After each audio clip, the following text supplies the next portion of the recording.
27-ാം തീയതി കഴിഞ്ഞ മാസം 27-ാം തീയതി ബമ്പർ എടുക്കുന്ന പറഞ്ഞ ദിവസം ഉണ്ടായത്. ഒരാൾ വന്നിട്ട് ടിക്കറ്റ് മാറുന്നുണ്ടാവുന്നു. നമ്മൾ കേരള ഗവൺമെൻറ്റിൻ്റെ സ്കാനർ വെച്ച് ചെയ്യണത്. അപ്പോൾ സ്കാനർ ഓപ്പൺ ചെയ്ത് നമ്മൾ നോക്കിയപ്പോൾ 5000 ഉണ്ട് ടിക്കറ്റൊന്നും യാതൊരു പ്രശ്നമില്ല.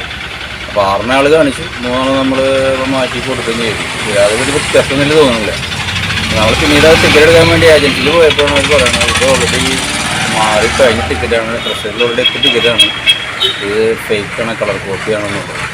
പിന്നെ ഞാനത് കാർഡിൽ പോലീസിൽ കംപ്ലയിൻറ്റ് ചെയ്ത് വെച്ച് എല്ലാവർക്കും ചെയ്തിട്ടുണ്ട്.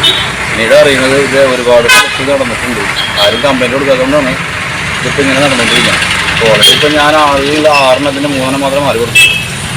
3 നേരം ബാക്കി ഇത് അന്വേഷിച്ച് കണ്ടെത്തിയില്ലെങ്കിൽ ഒരു വലിയ മാഫിയാണെന്ന് തോന്നുന്നു എനിക്കത്. ഇതിൽ ഇത്ര ടിക്കറ്റ് ഉണ്ടാവും വേറെ സീരിയലൊക്കെ അടിച്ച ടിക്കറ്റ് 23-ാം തീയതി ഓൾറെഡി ട്രഷറിയിൽ മാറിയിട്ടുണ്ട്. അത് അപ്പോൾ അതിന് ശേഷം അടിച്ച ആൾ തന്നെ ആവാനും ചാൻസ് ഉണ്ട്. അത് പിന്നീട് അതിൻ്റെ എല്ലാ സീരിയലും അടിച്ചിറക്കി അത് എല്ലായിടത്തും കൊടുത്തുകൊണ്ടിരിക്കുക. കംപ്ലയിൻറ്റ് പോകാത്തതുകൊണ്ട് മാത്രമാണ് അത് കണ്ടിന്യൂ ചെയ്തുകൊണ്ടിരിക്കുന്നത്. ഒരാൾ എത്രയും പെട്ടെന്ന് പിടിച്ചില്ലെങ്കിൽ ഈ ചെറുകിട കച്ചവടക്കാർക്കൊക്കെ ബാധിക്കുന്നത്.